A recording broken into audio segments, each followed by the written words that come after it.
oh, oh, oh, oh, oh, oh, oh, oh, oh, oh, oh, oh. Assalamu alaikum wa rahmatullahi wa barakatuh. Brother Boonaa Mohammed here on Boonaafide vlog. And if you're a sister and you're single and you're watching this video, I'm just gonna come out and say this, that there aren't really that many good eligible Muslim brothers left to marry. And if you've been on the market and you've been looking to get married, I mean, you probably already know that that there just aren't as many good eligible brothers. And I don't know if that's like a government conspiracy or if that's just, you know, a sign of the end of times, but I mean, there's not that many good brothers left. Because I know of like hundreds, literally, of good, strong, smart, practicing Muslimas who are very eligible and they should be getting married. But for some reason, people ask me if I can recommend someone, and I'm like, there's like 3 guys that I, you know, would definitely recommend. Like, I would give them a stamp of approval. And maybe it's because I'm too hesitant to really recommend someone, because like, how well can you really know somebody? I mean, I might say, you know, this brother's great to get married, and then I find out he's like Dexter, killing and eating people on the weekends, and I'm like, great, now I'm gonna get in trouble because of that. And we can't even say that all single Muslim men are bad. It's just that even statistically, there aren't even as many men to begin with. And then you might narrow down that list to the people who are actually practicing Islam, and then you might want to find someone who's financially stable, who's finished school, who's actually ready to take on that commitment. And then you might want to get real jahil and start looking at the people who are from your own ethnic group, or from your own culture, or from your own tribe, or from your own village. And then you slowly begin to realize that the only person you're eligible to marry is your little brother. And even he needs a few years to kind of get his act together.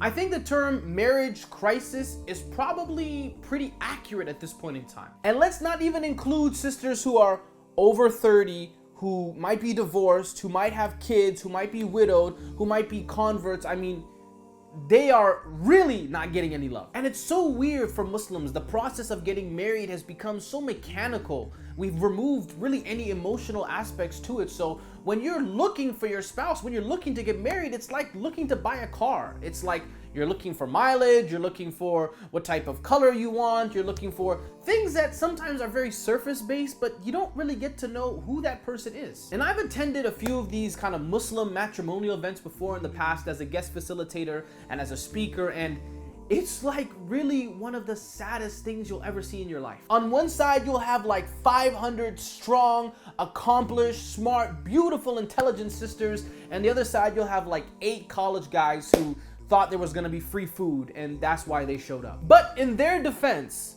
because I gotta defend my brothers now, in their defense, we have made marriage extremely difficult for men. Whereas in many of our cultures, women just have to be physically ready for marriage. Men also need to be financially ready, which means they need to have a job, they need to have finished school, they need to maybe even own a home. And these are requirements that take a lot of effort, and it's a lot more than just hitting puberty.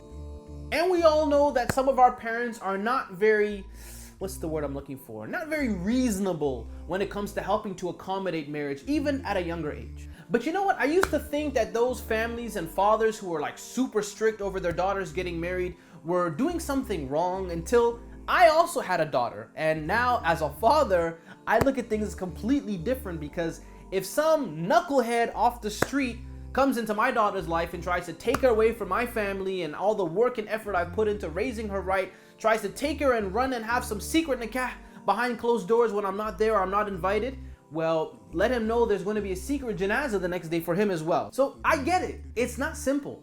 But I still think there is a lot of room for improvement. And because I'm a guy and I was once single, I can only really speak to some of the misconceptions that young men might have. So this video is really targeting young brothers who want to get married, but aren't sure if they want to get married, but can't really afford to get married, but still really want to get married, but still really want to get married, but also can't really get married.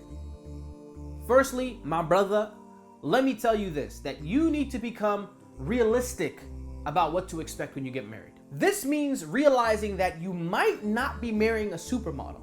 And even if you did marry a supermodel, realize that she might not look like a supermodel forever. If your number one criteria is how beautiful your future wife is going to be, then trust me, brothers, you will become disappointed, because the next morning when she wakes up and you see all that nasty stuff in her eyes and boogers hanging out and no makeup, and 20, 30 years later and 2, 5, 6, 7, 10 kids down the line, trust me, you will become disappointed. Secondly, we need to stop this idea of trying to import the perfect girl, as opposed to, looking at the great selection of sisters who are in your own locality. I see it all the time. Guys want to go back home to where their families are from and find a nice little quiet miskeen girl from the villages who they can bring back home, and she can cook, she can clean, she can make tea, she can do laundry, she can do all these things for you and treat you like a big baby. But what you kind of not maybe are seeing is that you're really just marrying your mother, right? That's kind of weird, don't you think? I mean, you should also try and find a person who can challenge you, a person who can make you grow, a person who can make you become better, not just a person who's going to babysit you and make you feel like a 7-year-old. And lastly, we need to get over the fear of being rejected. I know our egos are such fragile things, but trust me, the more you put yourself out there, the better chances you're going to have of finding a person who's right for you. And as much as I'm encouraging brothers to go out there and get married, also make sure you don't rush things. You want to do it at the appropriate time, and you want to make sure that you're taking on this new commitment, this new chapter in your life with as much responsibility, with as much mental capacity as possible, because this is a major step. I mean, you are taking on this commitment of taking care of another human being, of being a part of this person's life emotionally, physically, financially, and every other way possible. So it is something you don't want to rush, but you also want to make sure that you do it inshallah and have tawakkul on Allah subhanahu wa ta'ala that He makes it easy for you. And whoever you settle down with, I promise you, they are not going to be perfect. They are going to be just like you. They're going to have flaws and characteristics which you may not like, but inshallah, you can find someone who you can navigate life with together, you can grow with through your studies, through your careers. So inshallah, have this focus in mind, and I pray that Allah subhanahu wa ta'ala allows our sisters and our brothers to find righteous spouses that will help them to become the best people they can be, inshallah. Jazakallah khair for watching. Stay tuned for another episode of Boonaafide, where I talk more about issues that are important to me. Hopefully you all benefited, inshallah. Share, like, subscribe, and do whatever you gotta do, but make sure people hear this message. Jazakallah khair for watching. Assalamu alaikum wa rahmatullahi wa barakatuh. Hold a second.